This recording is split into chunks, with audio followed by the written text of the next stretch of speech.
The Supreme Sign, the Seventh Ray, Saeed Nursi, Observations of a Traveler Questioning the Universe. Part 3. Next, the globe addresses that thoughtful traveler now growing accustomed to his reflective journey.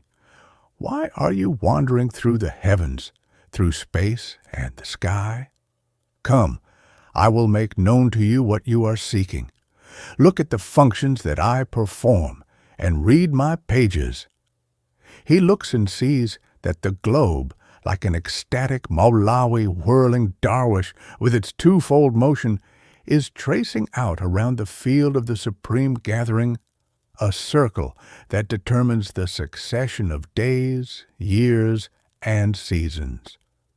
It is a most magnificent dominical ship loaded with the hundreds of thousands of different forms of food and equipment needed for all animate beings, floating with the utmost equilibrium in the ocean of space and circling the sun.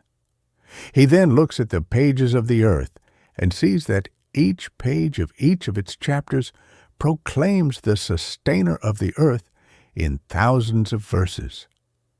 Being unable to read the whole of it, he looks at the page dealing with the creation and deployment of animate beings in the spring and observes the following. The forms of the countless members of hundreds of thousands of species emerge in the utmost precision from a simple material and are then nurtured in most merciful fashion. Then, in miraculous manner, wings are given to some of the seeds. They take to flight and are thus dispersed.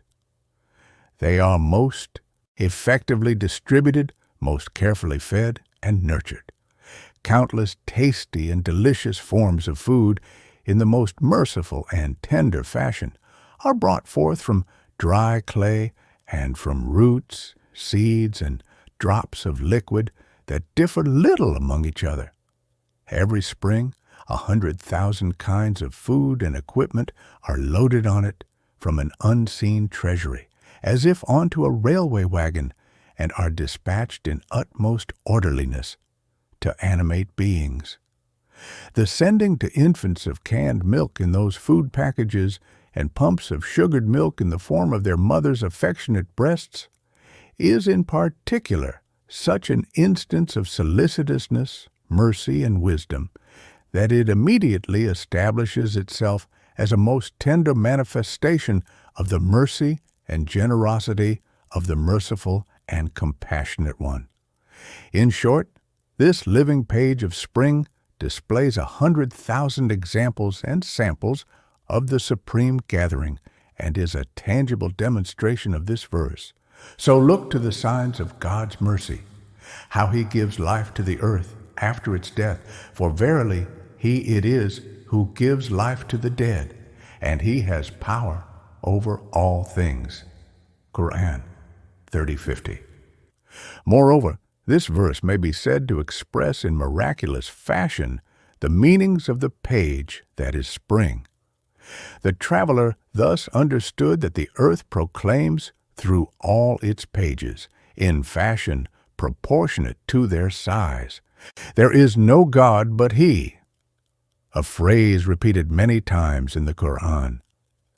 In expression of the meaning beheld by the traveler through the brief testimony of one of the 20 aspects of a single page out of the more than 20 pages of the globe, it was said, in the third degree of the first station, "There is no God but God Almighty, Allah, the necessary being, to whose necessary existence in unity the earth with all that is in it and upon it testifies, through the testimony of the sublimity, of the comprehensiveness, of the truth of subjugation, disposition, nurturing, opening, distribution of seeds, protection, administration, the giving of life to all animate beings, compassion and mercy, universal and general, a truth vast and perfect, and to be observed." Then that reflective traveler read each page of the cosmos, and as he did so his faith, that key to felicity, strengthened, his gnosis, that key to spiritual progress, increased. His belief in God, the source and foundation of all perfection, developed 1 degree more. His joy and pleasure augmented and aroused his eagerness. And while listening to the perfect and convincing lessons given by the sky, by space, and the earth, he cried out for more. Then he heard the rapturous invocation of God, made by the tumult of the seas and the great rivers, and listened to their sad yet pleasant sounds. In numerous ways, they were saying to him, "Look at us, read also our signs." Looking, our traveler saw the following: the seas, constantly and vitally surging, merging and pouring forth with an inclination to conquest inherent in their very nature, surrounded the earth, and together with the earth, revolved extremely swiftly in a circle of 25,000 years in a single year. Yet the seas did not disperse, did not overflow or encroach on the land contiguous to them. They moved and stood still, and were protected by the command and power of a most powerful and magnificent being. Then, looking to the depths of the sea, the traveler saw that apart from the most beautiful, well-adorned, and symmetrical jewels, there were thousands of different kinds of animals, sustained and ordered, brought to life and caused to die, in so disciplined a fashion, their provision coming from mere sand and salt water, that it established irresistibly the existence of a powerful and glorious, a merciful and beauteous being, administering and giving life to them. The traveler then looks at the rivers and sees that the benefits inherent in them, the functions they perform, and their continual replenishment are inspired by such wisdom and mercy as indisputably to prove that all rivers, springs, streams, and great waterways flow forth from the treasury of mercy of the compassionate one, the Lord of glory and generosity. They are preserved and dispensed indeed in so extraordinary a fashion that it is said, 4 rivers flow forth from paradise. Asterisk. See Muslim Jannah 26. The rivers Sihon, Jaihan, Euphrates, and Nile. That is, they transcend by far apparent causes and flow forth instead from the treasury of a non-material paradise, from the superabundance of an unseen and inexhaustible source. For example, the blessed Nile, that turns the sandy land of Egypt into a paradise, flows from the mountains of the moon in the south without ever being exhausted, as if it were a small sea. If the water that flowed down the river in 6 months were gathered together in the form of a mountain and then frozen, it would be larger than those mountains. But the place in the mountains where the water is lodged and stored is less than 1/6 of their mass.